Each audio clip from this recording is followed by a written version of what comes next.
നിന്ന് മുണ്ടക്കയിലേക്ക് പോകുന്ന വഴി 3 കിലോമീറ്ററോളമുണ്ട്. ആ വഴിയിൽ പല ഭാഗത്തും ഈ ഉരുൾപൊട്ടലിന്റെ ഭീകരമായ ദൃശ്യങ്ങൾ കാണാം. എനിക്ക് പിന്നിൽ കാണുന്നത് അതുപോലൊരു ദൃശ്യമാണ്.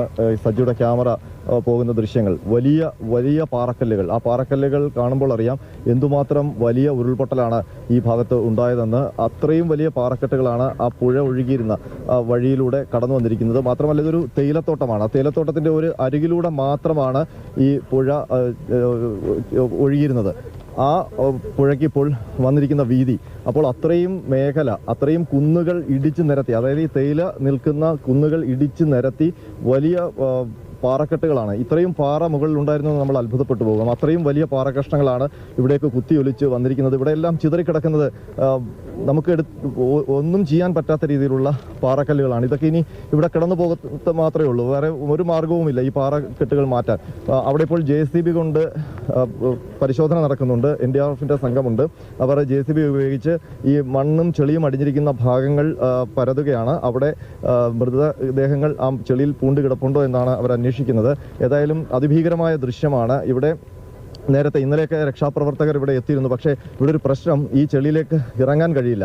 ഇവിടെ ഇറങ്ങി ഇങ്ങനെ ക്രോസ് ചെയ്തു പോയാൽ ആ ചെളിയിലേക്ക് പൂണ്ടുപോകും. അത് ഒരു വലിയ ചതുപ്പ് നിലമായി ഈ മേഖല മാറിയിരിക്കുന്നു. ഈ കാണുന്ന സ്ഥലം, ഈ ചതുപ്പ് പോലെ കാണുന്ന സ്ഥലം ഈ ഉരുൾപൊട്ടലിന് മുൻപ് ഒരു കുന്നായിരുന്നു. ആ കുന്ന് നിറയെ ഇപ്പോൾ ഈ മറുഭാഗത്ത് കാണുന്നത് പോലെയുള്ള ഒരു തേയില തോട്ടമായിരുന്നു. നമുക്കിവിടെ രക്ഷാപ്രവർത്തനം നടത്തിയ കുറച്ച് ആൾക്കാരുണ്ട്. അവരോടുകൂടി നമുക്ക് കാര്യങ്ങൾ ചോദിക്കാം. ഇവിടെ നിന്ന് ശരീരങ്ങളെല്ലാം കിട്ടിയിട്ടുണ്ട്. ഇപ്പൊ അവിടുന്ന് 2 ശരീരം കിട്ടിയിട്ടുണ്ട്, 2 ബോഡി കിട്ടിയിട്ടുണ്ട്.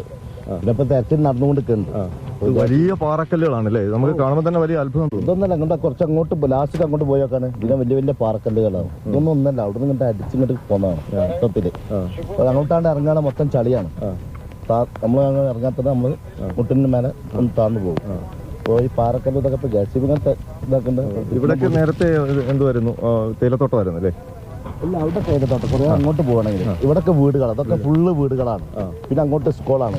ഇപ്പൊ ഈ കാണുന്ന വീടുകൾക്ക് ഇപ്പുറവും വീടുകളുണ്ടായിരുന്നു. അപ്പുറത്ത് വീടുകളുണ്ടായിരുന്നു. മുഴുവൻ പോയി, മൊത്തം അടിച്ചു പോയി. ഇപ്പൊ കാറ് നിൽക്കാണ്ടില്ലേ, അവിടെ നിന്നൊക്കെ മൊത്തം പോയി. സജി, അവിടെ ഒരു കാറ് പൊളിഞ്ഞു കിടക്കുന്നതാണ്. 2 or 3 കാറുകൾ അവിടെ ഉണ്ട്.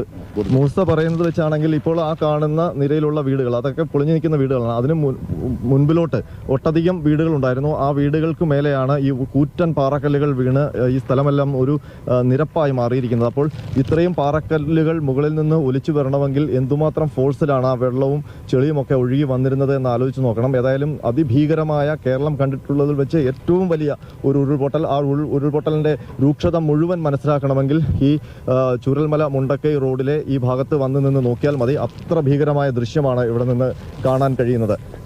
സജിക്കൊപ്പം R. അനന്തകൃഷ്ണൻ, മാതൃഭൂമി ന്യൂസ്.